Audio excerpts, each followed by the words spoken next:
안녕하세요, 여러분. 여러분은 정부가 자꾸 강남 집값만 올려준다라는 생각을 해보신 적이 있나요? 다른 데는 가격이 떨어져도 강남은 가격이 조금만 떨어져도 자꾸 규제를 풀면서 집값을 받쳐주는 그런 분위기를 느껴보신 적이 있나요?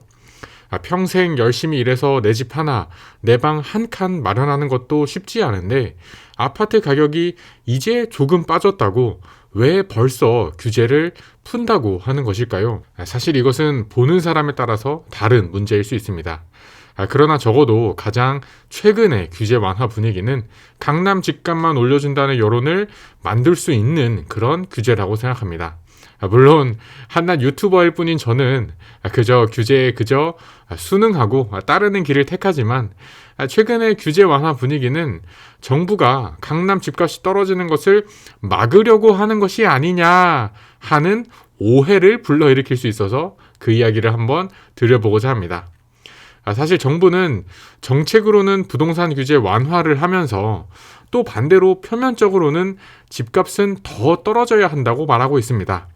규제를 푼다는 것은 가격 하락을 막는 조치인데 그러면서 가격은 더 떨어져야 한다고 하니 어쩌면 한 입으로 두 말을 하는 것처럼 보입니다. 정부는 왜 한 입으로 두 말을 하는 것일까요? 그리고 집값이 조금 빠졌다고 벌써부터 규제를 왜 풀어주는 것일까요? 그것을 알아내려면 실제 요즘 부동산 현장의 분위기를 우선 파악하여야 하고 그리고 정확히 어떤 규제를 풀어준다는 것인지를 알아야 합니다. 그렇다면 먼저 첫 번째, 실제 지금 강남 그 현장의 분위기는 어떤지 알아보고 그리고 두 번째로 규제 완화를 해준다는데 그 규제 완화가 정확히는 어떤 것인지 한번 알아보도록 하겠습니다. 먼저 첫 번째입니다. 실제 강남의 지금 현장의 분위기는 어떠한지 알아보도록 하겠습니다.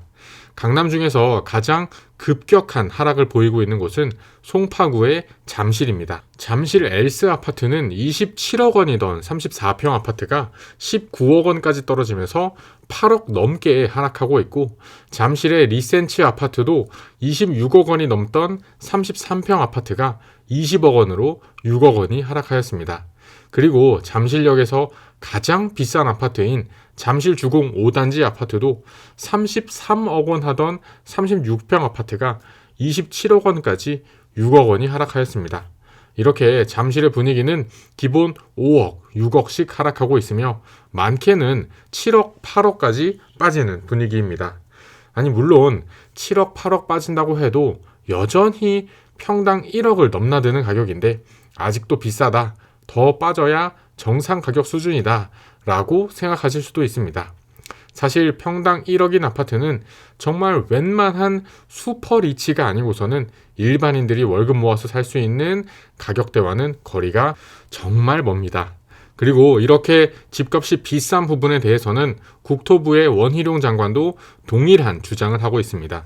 지역별 평균, 전국 평균, 지수적으로 볼 때는 아직 전국의 집값은 2%에서 3% 수준만 떨어졌을 뿐이므로 아직 더 떨어져야 한다는 것이 원희룡 국토교통부 장관이 주장하는 의견이기도 합니다. 그리고 실제로도 전국의 집값은 몇몇 군데에서만 급격한 폭락을 보이고 있는데요. 청라 신도시, 송도 신도시, 인덕원, 구성남, 광교, 고덕, 위례와 같이 소위 신축발로 폭등했던 입지만 급격하게 하락하는 중입니다. 그 이외의 지역들은 기본적인 입지 가치가 받쳐주므로 상대적으로 하락 속도가 낮습니다. 그렇다면 왜 이 시점 일부 지역만 폭락 중이고 나머지 지역은 천천히 하락 중이고 평균으로 보면 2%에서 3%밖에 떨어지지 않은 이 시점에 왜 정부는 벌써 부동산 규제 완화 분위기를 보이면서 부동산 가격을 다시 띄우려는 것일까요? 먼저 첫 번째는 세금이 안 거친다는 것입니다. 다시 말해 거래가 좀 되면서 거기서 취득세, 양도세 등등 세금을 걷어야 하는데 세금이 안 들어오니 국가 예산이 자꾸 부족해지는 문제가 발생합니다. 금리는 올라가고 국가의 경제가 경색되면서 여러 국가 예산을 확보하기도 쉽지 않은데 세금까지 들어오지 않는 것은 정부 입장에서도 큰 손해입니다. 작년에만 해도 부동산 관련 세금이 100조를 넘으면서 정부 입장에서는 짭짤한 세금 수입이었는데 이것이 말라붙어 버리니 정부도 최소한의 거래량 숨통을 틔우기 위해서 규제를 조금씩 푸는 모습입니다. 정부가 규제 완화 분위기를 보이면서 부동산 가격을 띄우려는 이유 두 번째는 급격한 폭락을 막겠다는 것입니다. 특히 우리나라에서 이런 현상이 두드러지는데 우리나라 가계의 자산은 부동산이 전부라고 할 정도로 부동산이 차지하는 비율이 매우 큽니다. 사실 평생 열심히 일해서 내 집, 내 방 한 칸 마련하는 것도 굉장히 어려운 것이 우리나라의 현실입니다. 그런데 집값이 떨어지게 되면 가계의 자산의 평가 가치가 하락하는 것과 동일하기 때문에 부동산 경기 위축은 우리나라 전체의 경기 위축을 일으킬 가능성이 높습니다. 그래서 부동산이 하락하긴 해야 하는데 급격히 폭락하는 것은 막고자 정부가 부동산 규제를 살살 풀어주는 것입니다. 그런데 특히 이번 규제 완화는 다른 것도 아니고 유독 강남 집값의 하락을 막아주는 역할을 하고 있습니다. 왜 그럴까요? 이것을 알기 위해서는 우선 이번 규제 완화의 내용을 알아야 합니다. 지난 10월 말 발표된 부동산 규제에서 중요한 것은 두 가지입니다. 첫 번째는 15억 이상 아파트에 대해서는 대출이 안 되는 것을 없애고 이제는 15억 이상 아파트에 대해서도 대출을 해준다는 것과 두 번째는 아파트 중도금 대출도 분양가가 9억이 넘으면 중도금 대출이 그동안은 안 나왔는데 이제는 12억이 넘으면 중도금 대출이 안 나오는 것으로 조금 풀어주는 것입니다. 쉽게 말해서 15억 넘는 아파트에 대한 수요를 자극하고 분양가가 9억이 넘는 청약에 대한 수요도 자극하는 정책이라고 볼 수 있습니다. 그렇다면 우리나라 서울에 15억 넘는 아파트는 대부분 어디 있나요? 당연히 강남과 그 주변에 15억 넘는 아파트가 가장 많습니다. 그리고 분양가가 12억 넘는 아파트도 강남과 그 일대에 분양하는 아파트가 많습니다. 이제 사람들은 대출도 나오고 하니까 원래 가지고 있던 집을 팔고 거기에 모은 돈이랑 대출 조금 해서 다시 강남으로 다시 똘똘한 한 채로 갈아타려는 움직임을 보일 가능성이 높습니다. 물론 아직은 다주택자에 대한 규제 완화는 없기 때문에 주로 무주택자 혹은 1주택자 갈아타기 수요가 자극되는 모습입니다. 예를 들어서 지금 14억짜리 아파트에 살고 있다고 하면 그동안은 15억 넘는 아파트는 대출이 안 나왔으므로 15억 넘는 집으로 이사를 갈 수가 없었지만 이제는 대출이 나오니까 14억 아파트 팔고 모은 돈에다가 대출 좀 받으면 15억 넘는 집, 18억, 19억 되는 집까지도 넘볼 수 있게 됩니다.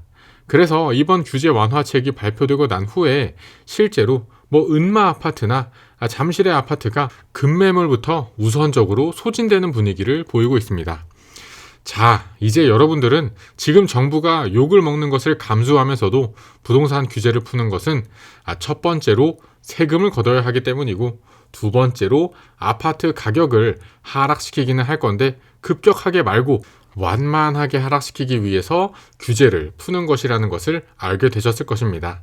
그렇다면 앞으로는 어떻게 될까요?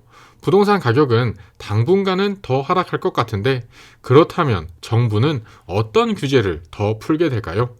예상되는 정부의 규제 완화책 두 가지 중 첫 번째는 청약 제도를 손보는 것입니다. 그리고 두 번째는 규제 지역을 해제하는 것입니다.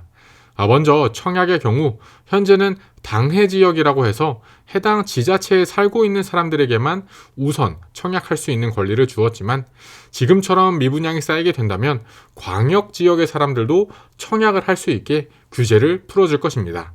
그리고 규제 지역 완화의 경우는 서울에서 먼 곳부터 규제 지역을 하나씩 해제할 것으로 보입니다. 그래서 지방을 우선 규제 지역을 해제한 것입니다. 그렇다면 우리는 무엇을 해야 할까요? 무주택 실수요자인 경우와 1주택인 경우를 나누어 생각해 볼 수 있습니다. 무주택인 경우 앞으로 청약 문턱이 낮아진다면 더 넓은 지역을 대상으로 청약을 넣어볼 수 있으므로 청약을 잘 살펴보아야 합니다. 물론 묻지마 청약은 절대로 안 됩니다. 분양가가 합리적인지 앞으로의 부동산 분위기를 보았을 때 지금까지 아껴온 청약 통장을 이번에 쓰는 게 맞는지 잘 알아보고 청약을 해야 합니다. 그리고 1주택인 경우는 갈아타기 기회가 있겠지만 일단은 급하게 생각하시지는 말고 천천히 갈아타는 기회를 보시면 좋겠습니다. 그리고 갈아타기를 하게 되더라도 꼭 선매도 후 매수, 먼저 지금 집을 팔고 그리고 나서 다음에 이사갈 집을 사는 것을 추천드립니다. 이렇게 거래가 말라붙어 있는 시기에 덜컥 집을 먼저 사면 내 집을 팔지 못해서 잔금도 못 치르고 계약금만 날리는 정말로 큰 일이 날 수도 있기 때문입니다. 어떠셨나요, 여러분? 최근 부동산 가격 하락기를 맞아서 정부가 하나둘 부동산 규제를 다시 풀고 있습니다. 하락기이므로 되도록 보수적으로 의사결정을 하시면서 무주택이라면 청약에서 기회를 엿보시고 1주택이라면 갈아타기에서 기회를 알아보실 수 있겠습니다. 앞으로도 여러분의 부동산 관련 최선의 선택을 위해서 더 좋은 정보를 들고 오도록 하겠습니다. 놓치지 않으시려면 채널 구독과 영상, 좋아요까지 부탁드립니다. 긴 영상 시청해주셔서 감사합니다. 그럼 저는 다음에 또 새로운 부동산 이야기로 찾아뵙겠습니다. 감사합니다.